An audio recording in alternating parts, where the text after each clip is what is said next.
Eh, bueno, pasamos a la siguiente mesa de la jornada del día de hoy. Esta mesa se titula Literatura e Historia, Mujer, Cultura y Tradición.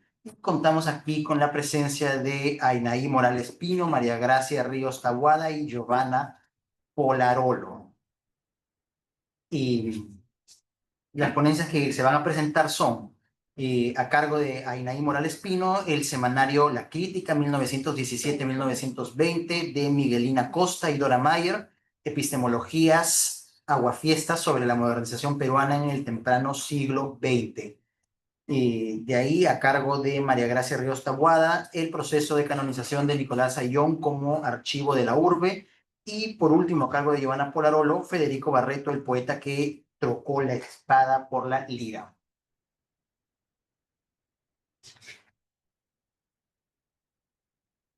María Gracia Ríos Taboada es profesora asociada del Departamento de Humanidades de la Pontificia Universidad Católica del Perú y doctora y magíster en literatura hispánica con especialidad en literatura colonial hispanoamericana por la Universidad de Yale, Estados Unidos. Es bachiller en lingüística y literatura por la PUC y dicta clases en la Facultad de Letras y Ciencias Humanas y en la Escuela de Posgrado de la misma universidad. Sus investigaciones se centran en las relaciones culturales entre Inglaterra y España durante los siglos XVI y XVII, la piratería colonial, la santidad y las hagiografías. Entre sus publicaciones más relevantes se encuentran trabajos sobre piratería en imprenta en Lima y traducciones tempranas de obras literarias coloniales. Ríos Taboada ha recibido financiamiento para su investigación tanto de la PUC como de la Universidad de Yale y ha sido galardonada con múltiples reconocimientos, incluyendo el reconocimiento de la investigación de la PUC y becas internacionales como el Hilux Society Research Grant y el Binecke Library Research Fellowship. Es miembro activo de grupos de investigación especializados en textos coloniales y piratería en la Edad Moderna y ha trabajado como docente e investigadora en Yale.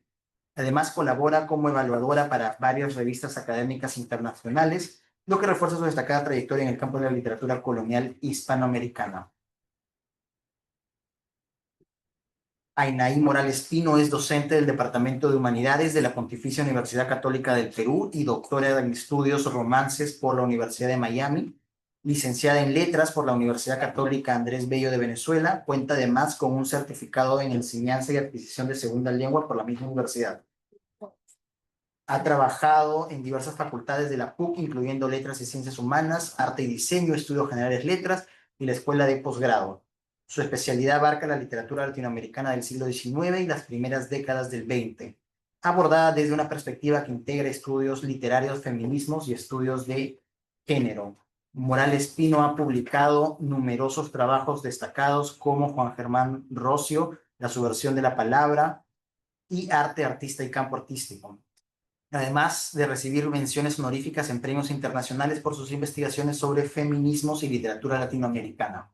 Ha coordinado monografías para revistas internacionales y ha liderado el proyecto CAP para la construcción de un archivo feminista latinoamericano y ha sido investigadora invitada en universidades como en París y Navarra.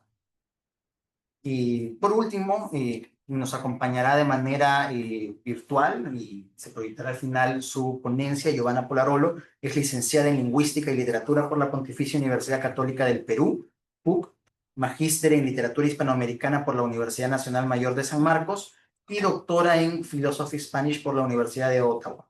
Desde 1986 ha desarrollado una destacada carrera como poeta, publicando poemarios emblemáticos como Huerto de los Olivos en 1996, Entre Mujeres Solas 1991 y La Ceremonia del Adiós 1997, obras que han marcado un giro en la poesía femenina peruana por su lenguaje directo y estructura compleja.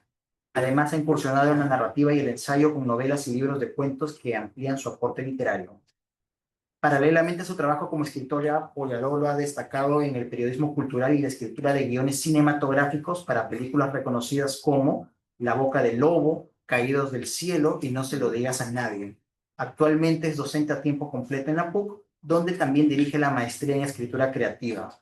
En 2022 fue reconocida como personalidad meritoria de la cultura por el Ministerio de Cultura del Perú, consolidando su influencia en las letras y la cultura peruana contemporánea.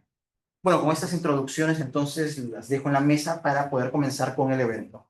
Muchas gracias. Muchas gracias. Bueno, muchas gracias por las presentaciones, muchas gracias por estar aquí y por los que están conectados en sus computadoras. Lo que voy a presentar es parte de una investigación en la que estoy trabajando actualmente, que es un libro sobre el proceso de canonización, el frustrado proceso de canonización de Nicolás Ayllón, quien hubiera sido el primer santo indígena del Perú a fines del siglo XVII. Y nada, voy a empezar. En 1671, Isabel Flores de Oliva, más conocida como Santa Rosa de Lima, se convertía en la primera santa de origen americano. En los años posteriores, las solicitudes para reconocer a ciudadanos limeños como parte del santoral oficial de la Iglesia Católica se hicieron cada vez más frecuentes. Para la década de 1680 ya se había iniciado la recolección de testimonios sobre la vida y virtudes de quien más tarde sería San Martín de Porres.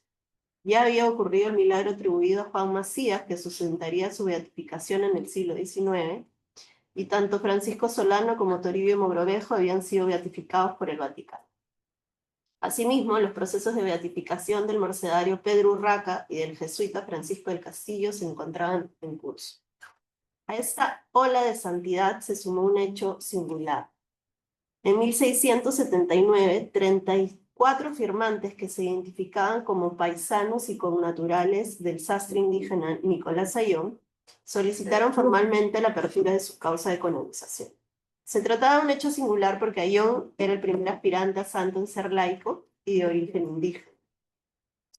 Entre los factores que hicieron que la causa fuera finalmente desestimada en la segunda década del siglo XVIII está justamente la dificultad de sostenerla sin el apoyo de una orden religiosa con redes instaladas al otro lado del Atlántico. Paralelamente, sin embargo, como sugiero a lo largo de esta presentación, la diversidad de origen de los interesados en que esta causa sea exitosa hace del proceso de Ayllón uno en el que el mapa de la ciudad y de los distintos estratos socioeconómicos de sus habitantes se hace más visible. Por ponerles un ejemplo, mientras que de los 50 testigos que participaron en la probanza para la canonización del jesuita Juan de Ayllós, 24 pertenecían a la Compañía de Jesús, es decir, un 48%, en el caso del proceso ordinario de Ayllón, solo 5 de los 40 testigos pertenecían a una orden, 3 mercedarios, un jesuita y un agustín. Puedes pasar a la primera diapositiva.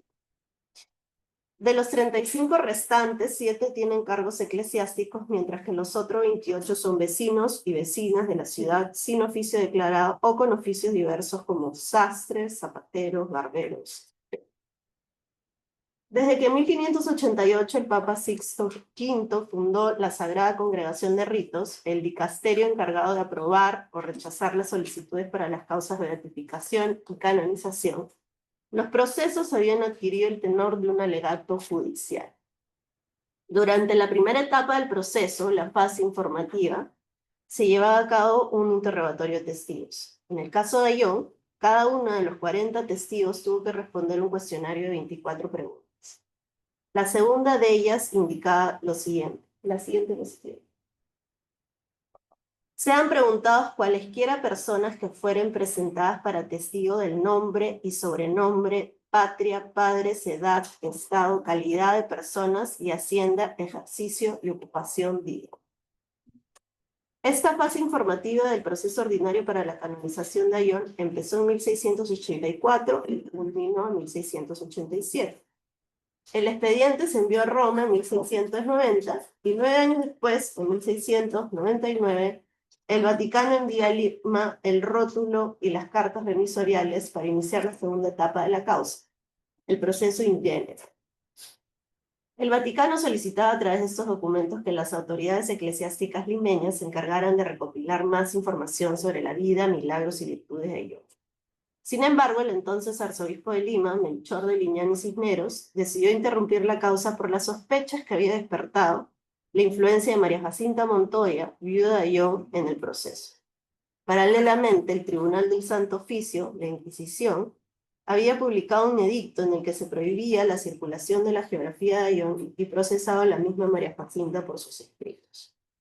En vez de recoger más testimonios, el arzobispo mandó llamar a los testigos que habían participado del proceso en 1684 para que declarasen sobre el mismo y sobre lo que en su momento dijeron de Ayllón. Este proceso del proceso consta de 55 testimonios nuevos, de los cuales 31 son testigos nuevos y el resto son los testigos de 1684, a los que se les vuelve a llamar para dar su declaración una, dos y hasta 3 veces más. En el caso de los testigos reincidentes, la información con la que se presentan ante las autoridades para presentar su testimonio contiene cada vez más datos. Veamos, por ejemplo, la diferencia entre los testimonios del sastre Pedro Cotán de Pineda. La siguiente diapositiva. En su declaración de 1684, este señala que es natural de esta ciudad y sus padres fueron don Cosme de Pineda y Catalina de la Cruz, y que es de edad de 30 años, poco más, que es casado con Jacinta de los Ríos, y su ocupación ejercicio sastre, que no tiene caudal alguno, que con lo poco que alcanza sustenta a su mujer y hijos. En su segundo testimonio señala lo siguiente. Dijo llamarse el alférez Pedro Cotán de Pineda, cuarterón de español y de mulato, hijo legítimo de Cosme de Pineda y de Catalina de la Cruz, de oficio sastre, que dijo vivir en la calle de la Amargura, casada con Jacinta de los Ríos. Finalmente, un año después, Cotán es nuevamente llamado a declarar, y esta vez se presenta como el alférez Pedro Cotán de Pineda, hijo legítimo de don Cosme de Pineda y de Catalina de la Cruz, hijos de la ciudad de los Reyes, de oficio maestre de sastre, casado y velado según forma de nuestra Santa Madre Iglesia con Jacinta de Ríos, parda, que dijo vivir en la calle La Madre. Entre su primera declaración y la última, el testigo incluye información sobre su casta, la de su esposa y la calle donde vive. De esta forma, los datos que recoge el proceso nos permiten reconstruir algunos aspectos de la demografía urbana de la capital del virreinato. Considerando que además contamos con testimonios de los mismos testigos con 20 años de diferencia, podemos obtener datos sobre la forma en que estos testigos se perciben a sí mismos con el paso del tiempo o la variación en su situación socioeconómica. En su estudio sobre el proceso de canonización de Santa Rosa de Lima, Teodoro Hampe señala que la información que proviene del expediente de Rosa refleja el interés político de las élites criollas del virreinato. Afirma además que la geografía oficial de Santa Rosa del dominico alemán Leonardo Hansen había tomado como base el cuestionario primigenio de la causa diocesana en el 617. En el caso de Ayllón ocurre algo similar. La fama, virtudes e incluso algunos de los milagros de Ayllón que aparecen en el proceso prefiguran la vida que sobre él escribió Bernardo Sartori y que publicó en Madrid en 1684. De hecho, la misma María Jacinta declara ante las autoridades eclesiásticas que la copia del proceso quedó en sus manos y se utilizó para elaborar una geografía. Aunque el valor del proceso ordinario de Ayllón como fuente documental de la geografía de Sartori y las demás vidas que se produjeron en su momento es un eje importante en mi investigación principal, hoy quisiera enfatizar más bien la condición del proceso como un archivo de la urbe. Además de los datos demográficos que el proceso revela y que ya mencioné, el expediente Ayllón contiene otro tipo de detalles sobre la estructura de la ciudad de Lima a fines del siglo XVII que vale la pena indagar. Por ejemplo, cuando se recuenta la vida de Ayllón antes de instalarse en la casa de recogimiento para mujeres menesterosas que fundará junto a su esposa María Jacinta, se menciona que Ayllón era vecino del barrio de la Merced. Ayllón vivía a media cuadra del convento grande de los Mercedarios, ubicado en la actual sexta cuadra del Jirón de la Unión, y era mayordomo de la cofradía de indios de Nuestra Señora de la Consolación de Utrera, perteneciente a la capilla del mismo nombre que se ubica en el convento de la Merced. Como ya señalaba Juan Carlos Estensoro en su importante estudio sobre la figura de Ayllón, su posición al interior de estas y otras cofradías de indios permitió que Ayllón estableciera relaciones muy cercanas con figuras eclesiásticas de diversas órdenes. El oficio de sastre, por su parte, le permitió contar con cierta solvencia económica, como se atestigua en un documento de 1668, en donde Ayllón compra un esclavo por la nada despreciable suma de 480 pesos. En el proceso, además, se hace referencia en múltiples ocasiones a que el barrio de la Merced era un barrio bullicioso y comercial, donde Ayllón no podía llevar a término su caridad hacia los más necesitados. Entre los testigos, aquellos que señalan conocer a Ayllón de cuando eran vecinos suyos en el barrio de la Merced, son los de mayor abundancia. La mudanza hacia la casa de recogimiento de Jesús, María y José, ubicada en el cruce de las actuales calles Moquegua y Camaná, representan un cambio significativo de estatus para Ayllón. El barrio, que se conocía entonces como el barrio de San Juan de Dios por su cercanía al Hospital de San Diego, ubicado en la actual Plaza San Martín, y que dirigían los miembros de la Orden Hospitalaria de San Juan de Dios, era un barrio pobre a cuya población Ayllón podía amparar. La siguiente vez. En su testimonio al proceso ordinario de 1684, María Jacinta señala lo siguiente,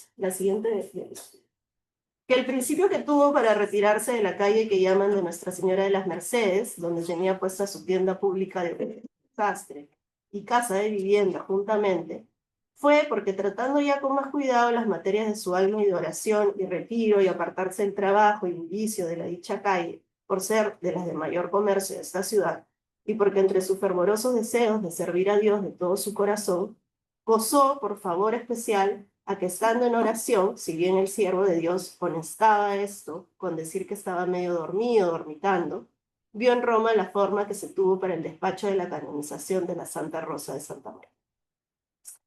La casa de recogimiento se convierte en el espacio en el cual Ayllón puede, por un lado, proteger a las mujeres menesterosas de los peligros del bullicio de la ciudad y, por el otro, profesar una vida virtuosa ayudando a los habitantes de su propio vecindad. María Jacinta afirma, por ejemplo, que Ayllón iba a rescatar a los mozos ociosos y perdidos que visitaban una casa que se conocía como el Infiernillo, a media cuadra de la suya, para convencerlos de no entrar. Lo más probable es que se tratara de un prostíbulo. Por su parte, y desde su mudanza al barrio de San Juan, se ocupó de promover las misas al interior de la capilla del Santo Cristo en la iglesia de San Diego, del hospital del mismo nombre, dado que por su ubicación eran muy pocas las misas que se celebraban.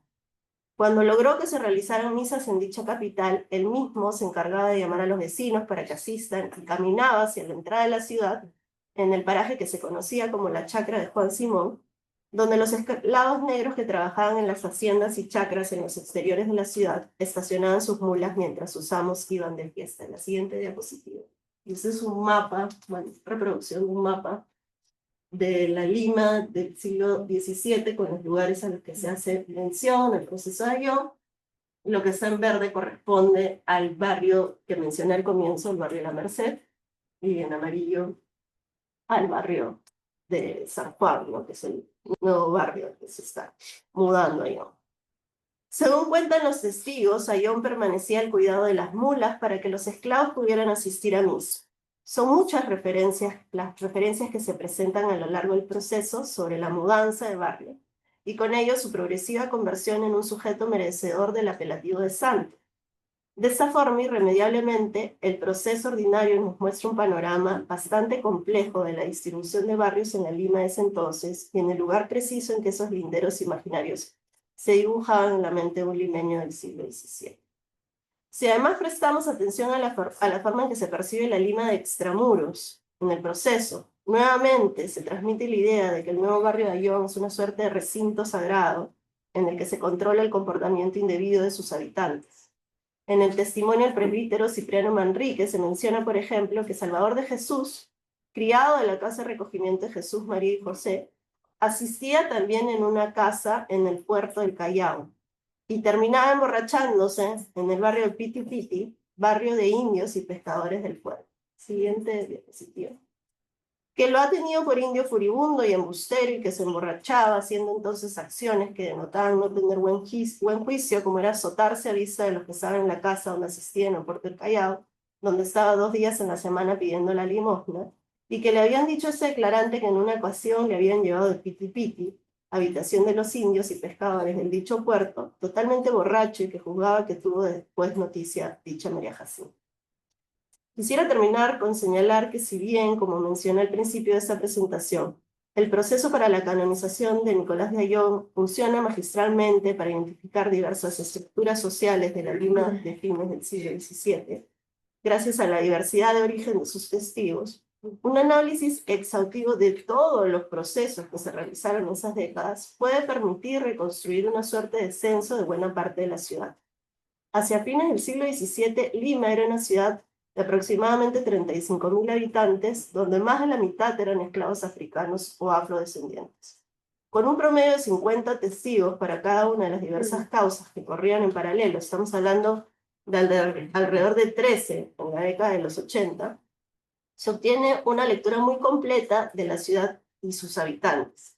Si a esto le sumamos que muchos testigos se repetían o estaban involucrados en más de una causa, el jesuita Joseph de Buendía, por ejemplo, estuvo a cargo del sermón fúnebre, fue testigo de la causa de Ayllón, escribió la geografía de Francisco el Castillo que se publicó en Madrid en 1683, fue testigo de la causa de Juan de Ayllón en 1689, estuvo a cargo de la oración fúnebre de Francisco de Camacho de la Orden Hospitalaria de San Juan de Dios en 1698, y así como él hay varios testigos.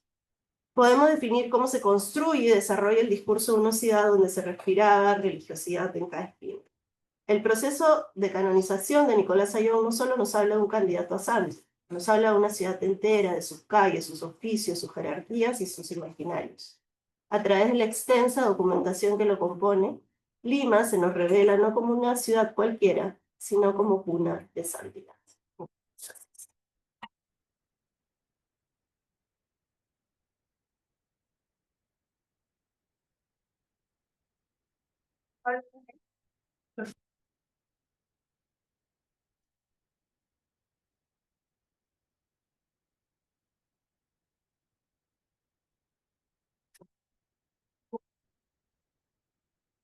Bueno, me disculpo porque estoy un poco afónica, pero gracias a quienes nos acompañan y gracias por la presentación. Como ya lo habían invitado, yo voy a hablar acerca del semanario La Crítica, que circula entre 1917 y 1920 y que es dirigido y fundado por Miguelina Costa Cárdenas y Dora Mayer. La propuesta es pensar en este semanario como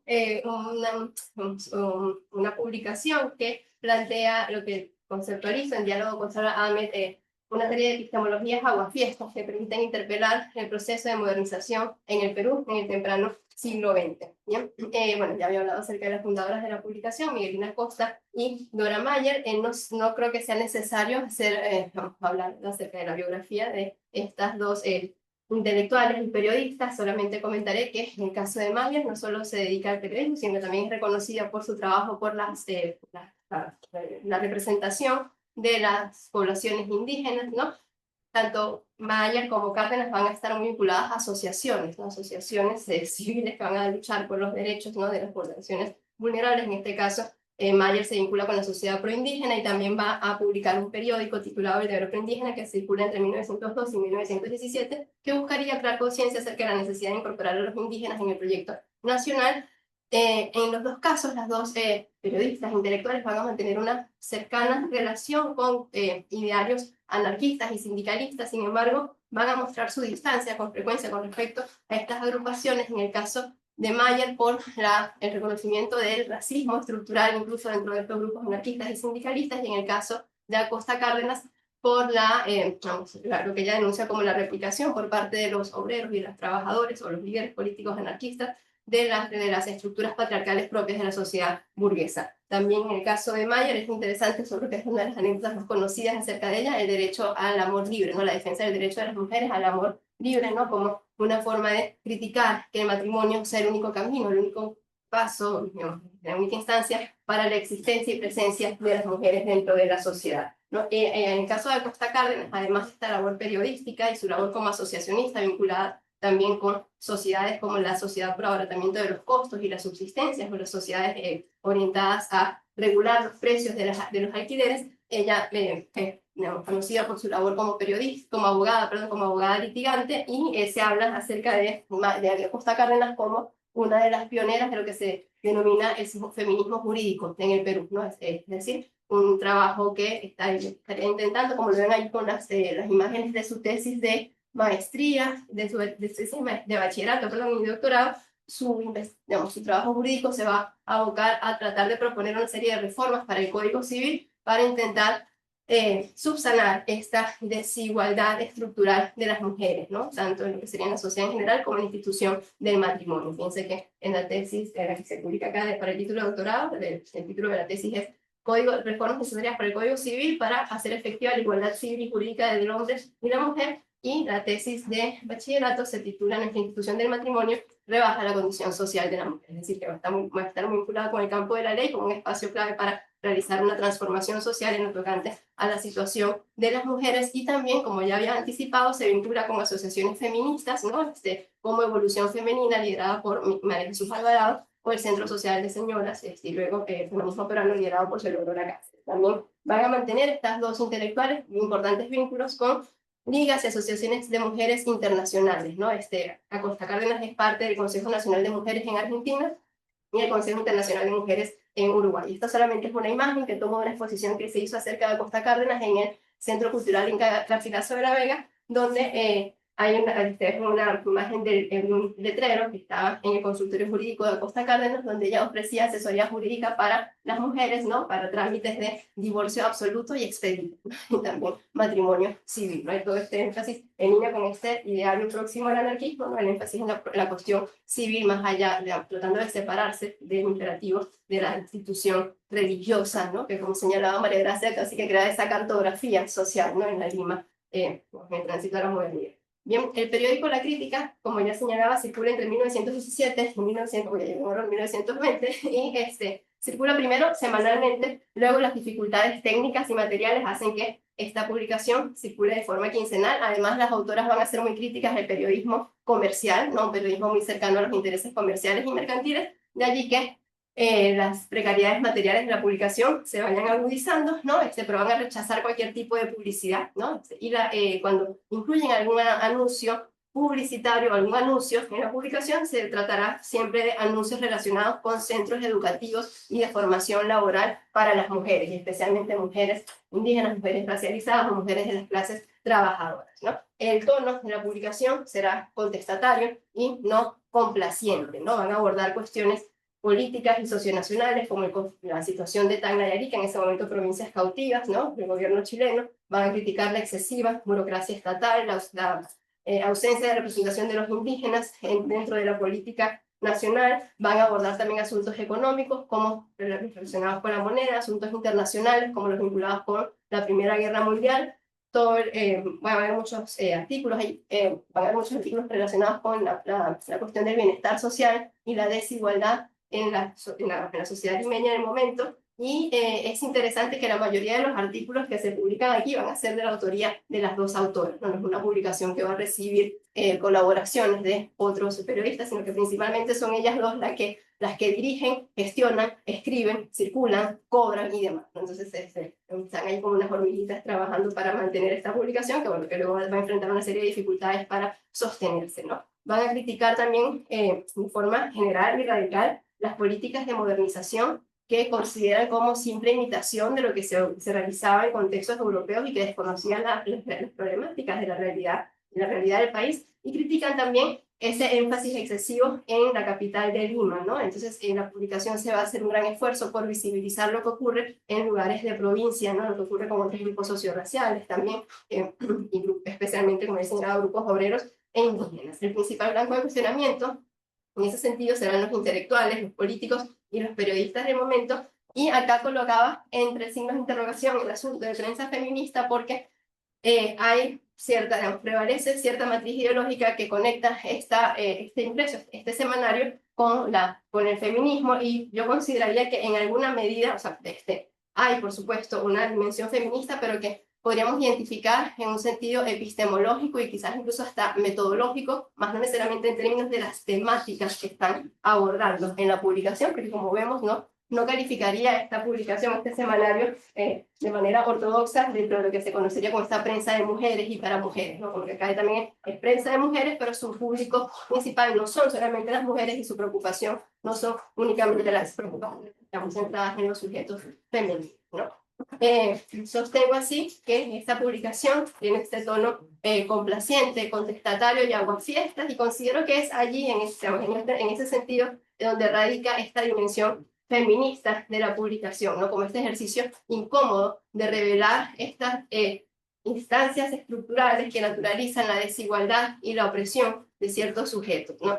Asimismo, uso el término aguafiestas, tomando los planteamientos de Sarah Ahmed, que señala que el feminismo que constantemente revela, ¿no? Las estructuras que se espera que permanezcan naturalizadas, siempre rompe la fiesta, ¿no? Siempre daña la fiesta porque está mostrando aspectos o nos está exponiendo un conocimiento que resulta incómodo, ¿no? Y en ese sentido está también mostrando desigualdades, sus causas, sus consecuencias, y también las estaría desnaturalizando, ¿no? Y que piensen esta publicación como una publicación aguafiestas con respecto al discurso celebratorio de la modernidad, ¿no? Asimismo, creo que es interesante pensar en este concepto considerando también el lugar de enunciación de las autoras, ¿no? Con este tono combativo, contestatario, y que constantemente está reivindicando la independencia ideológica y la libertad crítica, porque justamente cuando Sara Ahmed propone la categoría aguafiestas, habla de las aguafiestas como sujetos con determinación, ¿no? Como esos willful subjects que ponen justamente estos asuntos que incomodan a la sociedad, ¿no?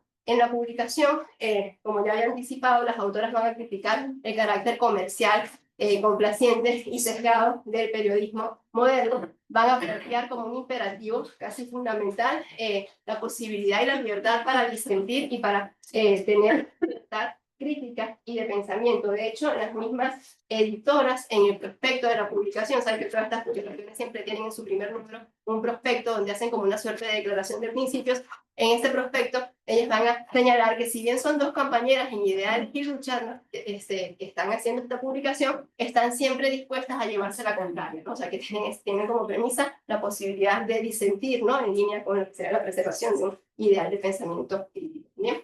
Al mismo tiempo, van a interpelar en la publicación las dinámicas patriarcales del campo intelectual peruano del momento. Van a acusar este campo intelectual de frívolo, de demasiado complaciente, y también van a denunciar el compadrazgo, ¿no? Yo creo que esto tiene que ver, la denuncia del compadrazgo tiene que ver también con el reconocimiento de la condición periférica de ambas autoras, ¿no? Periféricas en términos de lo que sería no solamente de dónde provienen, ¿no? Acosta Cárdenas no viene de Lima, ¿no? Y Mayer tampoco es, digamos, también alemana, se establece en el Perú, pero también son como un tanto periféricas con respecto a lo que van a ser estos circuitos de poder tradicionales por los mismos ideales que estarían defendiendo en el mundo.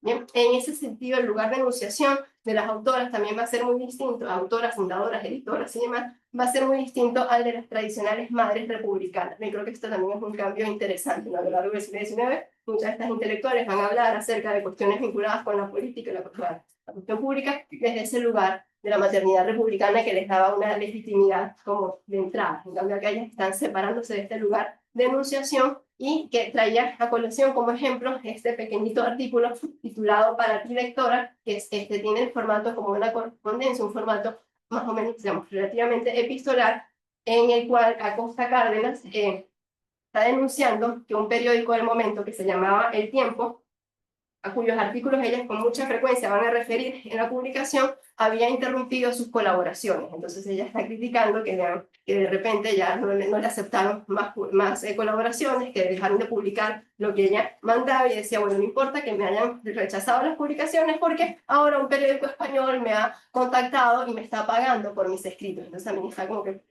poniendo sobre la mesa el asunto del trabajo remunerado, ¿no? La necesidad de reconocer la remuneración de trabajo periodístico, y reafirma en ese sentido que estos amigos del Tiempo no le hacían un favor al publicarlo, ¿no? Sino que se trataba de un trabajo. Y también expone en este texto el rechazo, o deja en evidencia el rechazo extendido a publicar los textos de las mujeres periodistas y escritoras, sobre todo si estos textos tenían un tono combativo o demasiado crítico. Ella dice que parte de las objeciones que recibió de los compañeros del Tiempo, que después dijeron que era que no tenían espacio para seguir publicándolo, era que sus artículos demasiado serios no eran de su interés. Y ella dice, bueno, lo serio no les gustó, y luego también va a señalar que no aspira a ser ni literata ni respetuosa. Entonces es un lugar de enunciación bastante disruptivo en ese contexto, y esta dimensión epistemológica, feminista y aguafiestas, que es el marco del cual leo la publicación, también se relaciona directamente con el planteamiento desde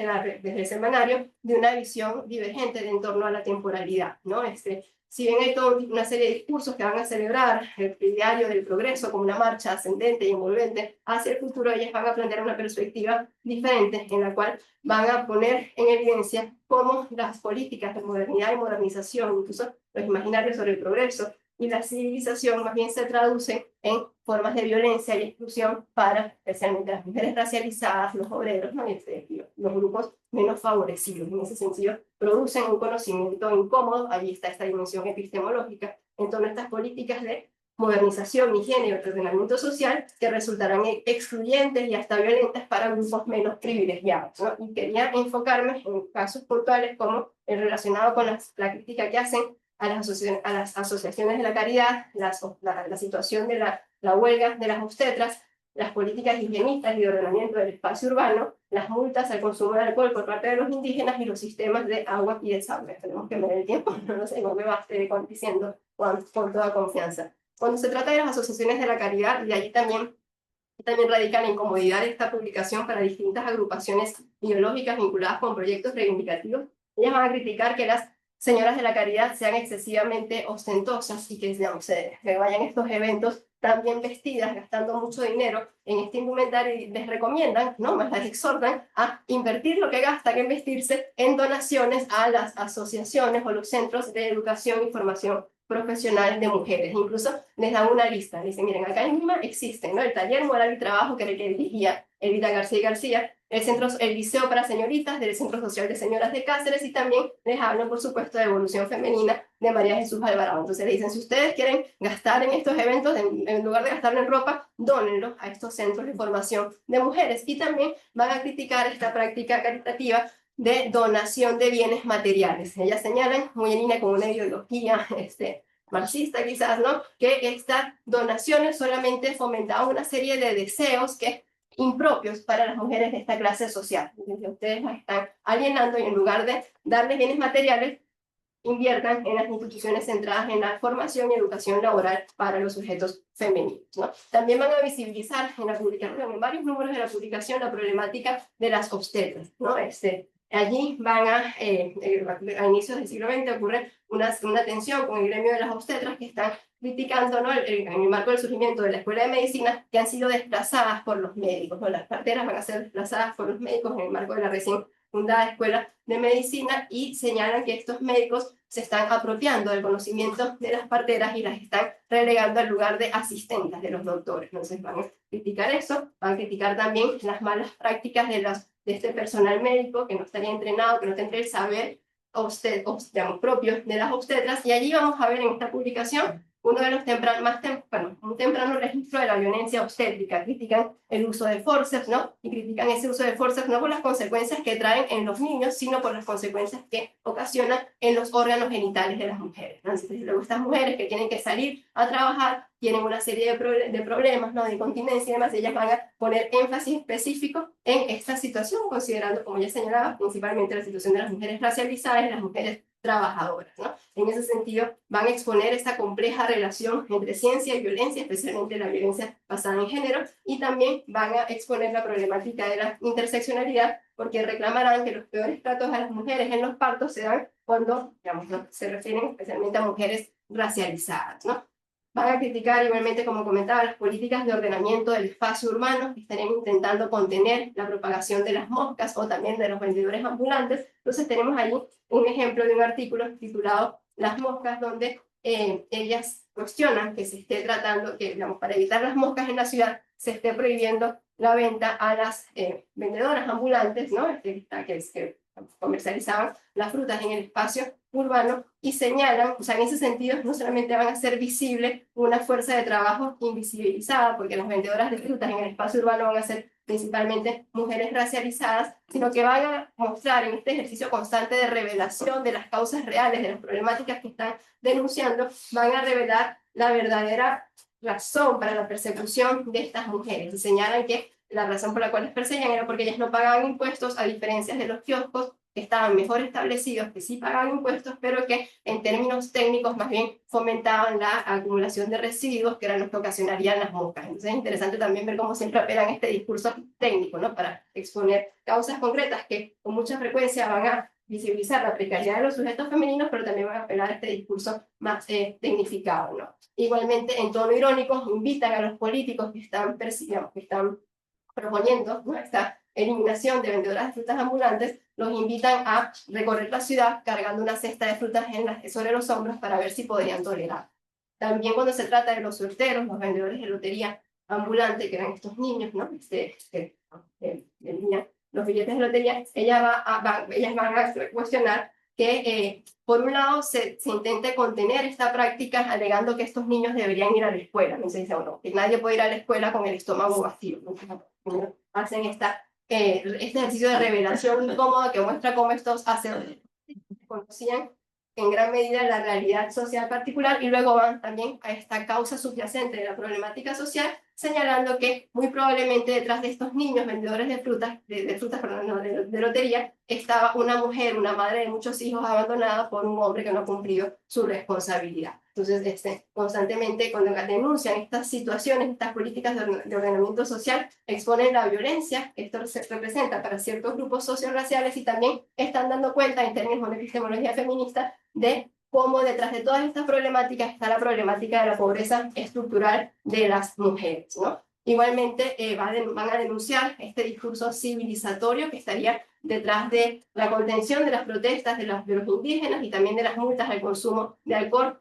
Siempre van a defender las protestas de los grupos indígenas, ¿no? Van a celebrar que eso se trata de una forma de recuperación de una agencia política y critican estas multas al consumo de alcohol que se pagaban con trabajo en caso de falta de liquidez porque reconocían y exponían que se trataba de un pacto perfecto entre gamonales y políticos para garantizar una mano de obra totalmente barato, prácticamente esclavizada, ¿no? Igualmente van a criticar las políticas de agua y desagüe que se están incorporando como parte de un proceso de modernización y señalan que estas infraestructuras no tienen nada que ver con la realidad local, con la realidad peruana. Entonces nos muestra una perspectiva que se da cuenta de cómo ellas, al igual que muchos intelectuales y políticos del periodo, están abordando la crisis de la modernidad, pero es una visión diferente que no solamente está intentando importar, ¿no? o trasplantar, sino que más bien están partiendo del reconocimiento, el conocimiento de la realidad concreta, ¿bien? Y en línea con esta cuestión de la temporalidad divergente, en algún momento incluso van a celebrar los tiempos de antaño cuando el agua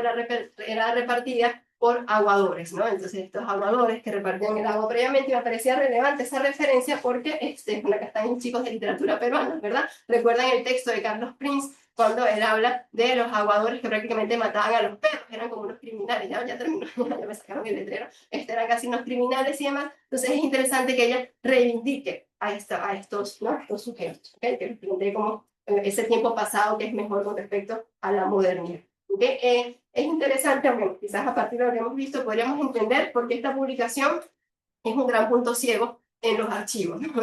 en distintos archivos institucionales y políticos, ¿no? Y creo que esto tiene que ver con los cuestionamientos incisivos que van a realizar en la publicación a distintos grupos sociopolíticos vinculados con agendas reivindicativas, ¿no? Los anarquistas, los grupos vinculados con movimientos sindicalistas, pero también las críticas que van a hacer a muchas asociaciones feministas, ¿no? Yo considero que esta incomodidad que representamos, que plantea la publicación con el conocimiento que produce y que constantemente está revelando nuestras verdades problemáticas, explica que la publicación no haya sido recuperada, ¿no? por estos distintos grupos o movimientos, ¿no? que queden en ese punto según nuestras historias intelectuales y también, bueno, esto es interesante porque podríamos pensarlo en diálogo con lo que ocurre con otras publicaciones, también claramente políticas, como El Obrero Textil o La Protesta, que están actualmente digitalizadas, accesibles y circulan y se consideran como anclaje para luchas políticas actuales, y la crítica queda allí como en una suerte de punto ciego. No la reivindican las feministas, tampoco los anarquistas necesariamente, tampoco los grupos vinculados con el marxismo o el sindicalismo, ¿no?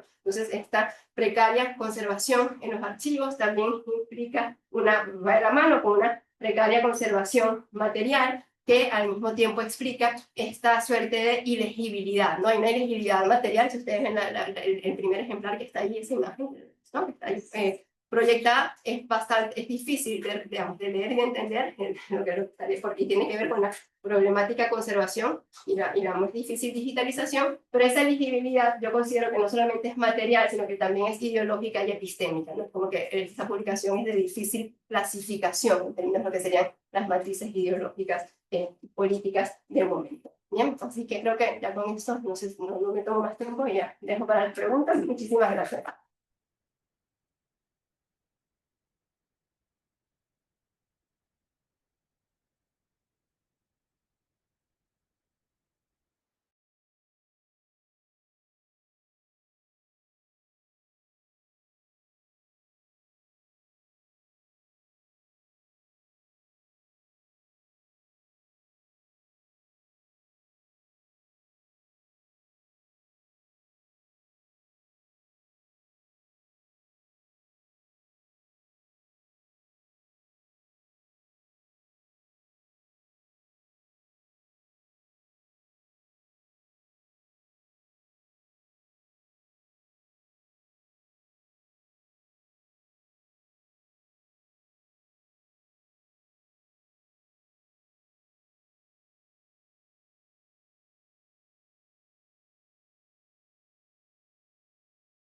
Buenas tardes.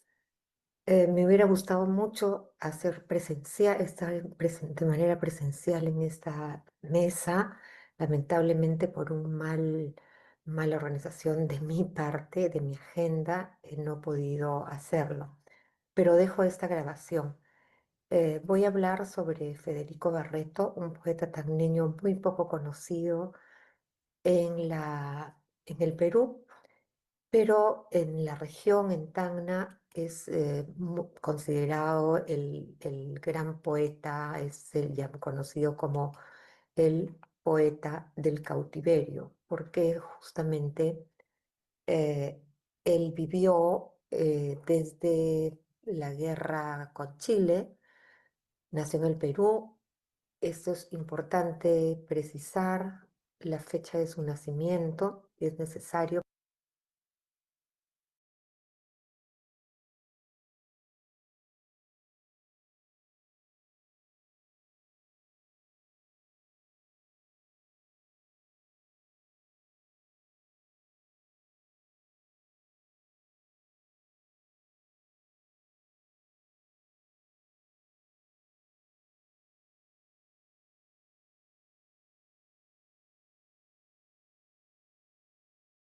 de su nacimiento.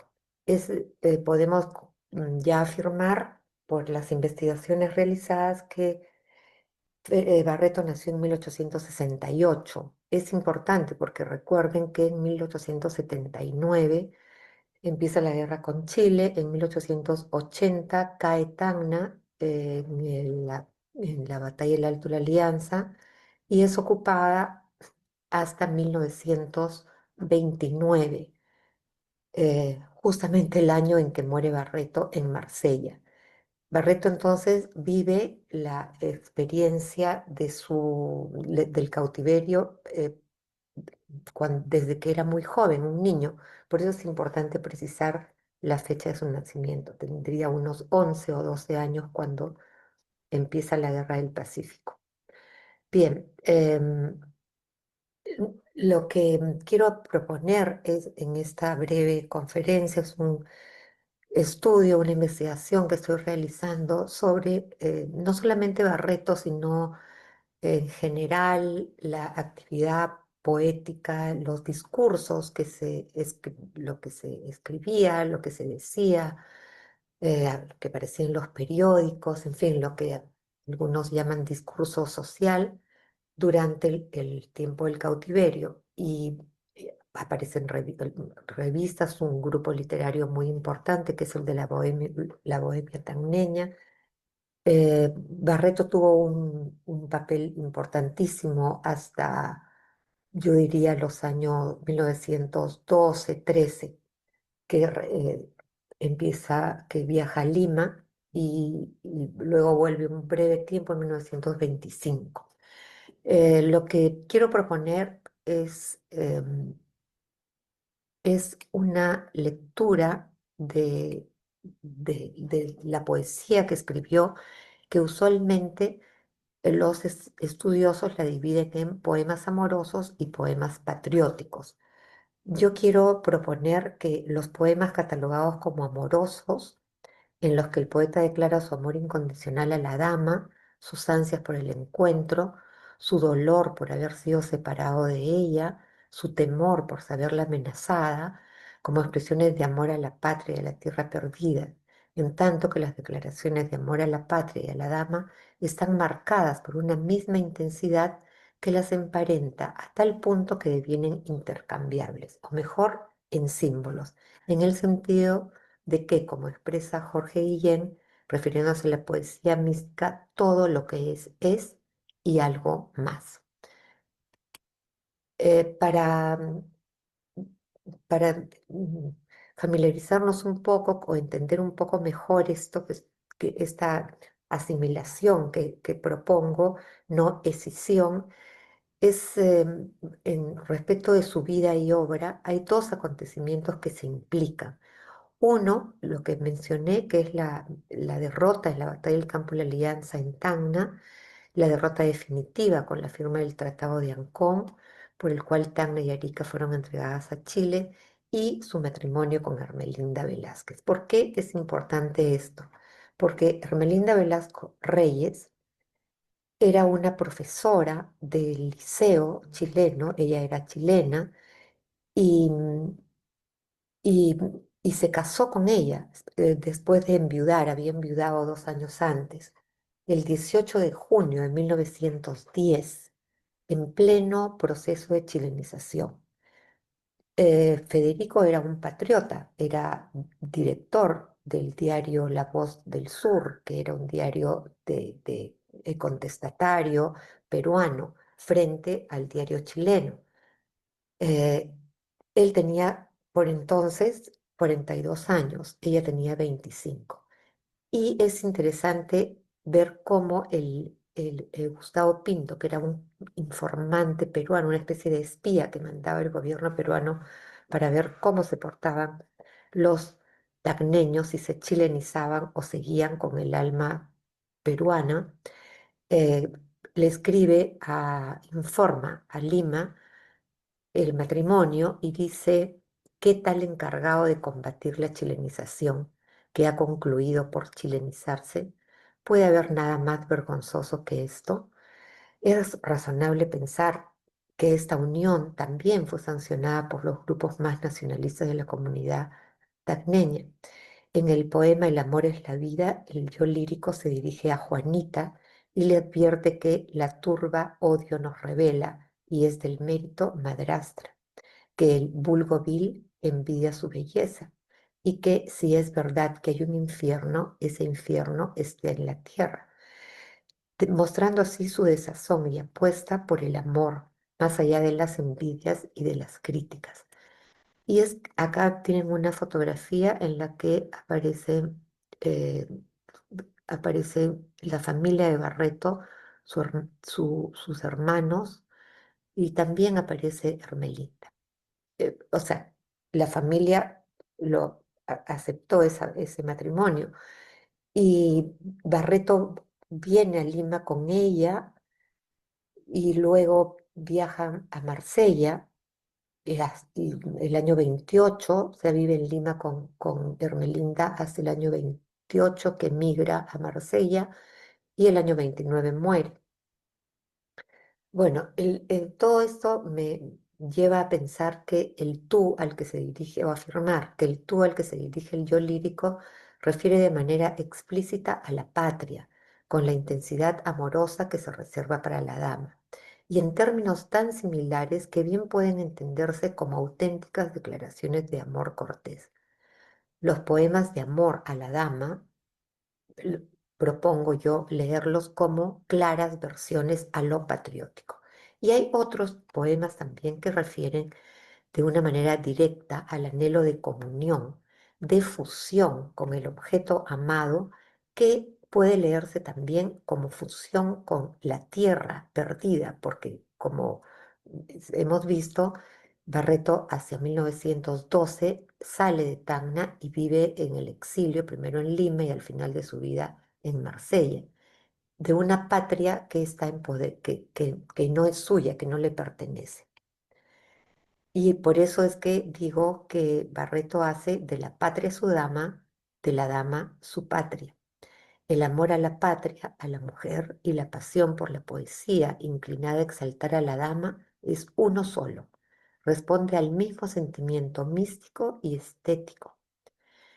Patria, tagna y mujer son sinónimos en Barreto, del mismo modo como lo fueron Dios y el amado, la amada en la poesía mística, perdón, Dios y el amado, la amada en la poesía mística, poesía que tiene que acudir al símbolo, como sabemos, y a la alegoría para expresarse, y generalmente es mediante expresiones de amor de amor a la dama, de amor físico también, de amor a un ser humano, ¿no? Que está alegorizando también algo abstracto como es Dios o la patria. Y así vemos, por ejemplo, este poema, Lejos del hogar, proscrito de mis lares, solo anhelo regresar a mi Tacna, dulce y bella, para besar las piedras de su suelo, Apiádate, Dios mío, de mi estrella, y dame al fin el último consuelo de ver mi Tacna y de morir en ella. Podemos ver acá este anhelo por el regreso al Tacna. Acá es claramente un poema, eh, digamos, podríamos decir patriótico, ¿no? Pero está expresado en términos de amor, amor a una dama, ¿no? O el nido vacío, que nuevamente refiere al abandono, ¿no? Ya no hay nadie, ya no le pertenece, ha perdido a la dama, ha perdido a la patria. Igual tiene este poema, Mi Perú, Patria del Corazón, pero quizá, y acá voy terminando, el poema más clara, el que muestra de una manera más clara esta propuesta que me encuentro estudiando y argumentando aún, es este famoso poema, famoso en la región, digo, ¿no? Himno Rojo. Quiero también comentar que Barreto es un poeta modernista, está claramente inscrito y se siente en el modernismo y se siente discípulo, es más, reci- eh, tiene comunicación epistolar con Rubén Darío y otros poetas modernistas de la época. Termino con este poema. Entre todos los colores, el rojo es el que me halaga y me atrae y me seduce y mi espíritu levanta. Amo el rojo porque rojo es el sol de mis montañas. Y eso lo he puesto en cursiva, ¿no? Que es cursiva, son cursivas mías, porque rojos son mis sueños, mis odios, mis iras santas y los labios de mi musa y las rosas de mi tama. Como podemos ver, acá hay la fusión que estoy proponiendo, la identificación entre mujer y patria, amor y patria, se puede demostrar. Muchas gracias.